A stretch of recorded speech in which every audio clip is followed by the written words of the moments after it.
সত্যজিৎ দীপালিকে বলে, ভানু আর ত্রিপর্ণার কাছ থেকে শুনলাম তুমি নাকি টটিনির স্বামীকে জামাই ষষ্ঠী দেবে। দীপালি বলে হ্যাঁ। সত্যজিৎ বলে, ওই লোকটাকে আমি আমার জামাই বলেই মানি না। এই বাড়িতে এলে ওর ঠ্যাং ভেঙে দেবো আমি। আমার মেয়ে জামাই আমার কাছে মৃত। দীপালি এর প্রতিবাদ করলে সত্যজিৎ বলে, শিবপ্রসাদ একটা লোভী লোক, জামাই ষষ্ঠীর নাম করে দামি দামি গিফট হাতানোর চেষ্টায় আছে। দীপালি বলে, ও এখানে আসবে না, আমি নিজে যাব ওকে ষষ্ঠীর বাটা দিতে।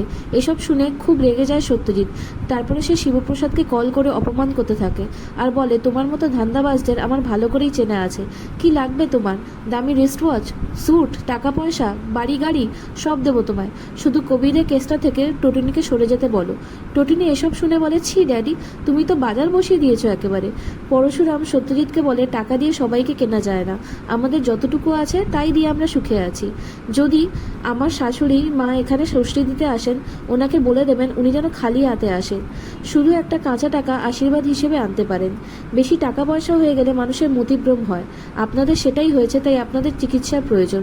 দীপালি কিন্তু স্পষ্টভাবে জানিয়ে দেয় যে যাই হয়ে যাক না কেন সে জামাই ষষ্ঠী দিতে যাবেই। সত্যজিৎ ভাবে কর্ণের রাগ টটিনিদের ওপরে, সেটা আমাদের ওপর না ঘুরে আসে, তাই এই ষষ্ঠী হতে দেওয়া যাবে না। এরপরে পরশুরামদের বাড়িতে একজন প্রতিবেশিনী আসে। সে টটিনিকে জানায় সেদিন তাদের কমপ্লেক্সে দুজন লোক এসেছিল, তাদের মধ্যে একজন আহত হয়েছিল আর কিছু লোকজন তাদেরকে টেনে হিঁচড়ে একটা গাড়িতে তুলল।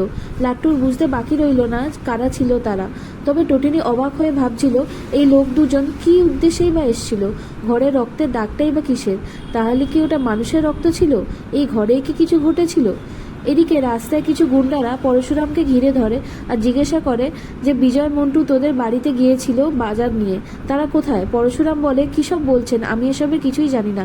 এদের মধ্যে একজন পরশুরামের দিকে বন্দুক তাক করে।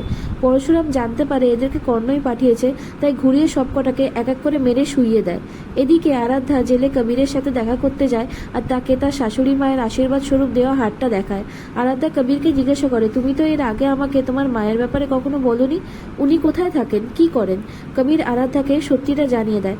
ফলে আরাধ্যার বুঝতে বাকি রইল না যে লাট্টু পিকু স্কুলের প্রিন্সিপাল লহরী ম্যাডামই কর্ণ চ্যাটার্জির স্ত্রী।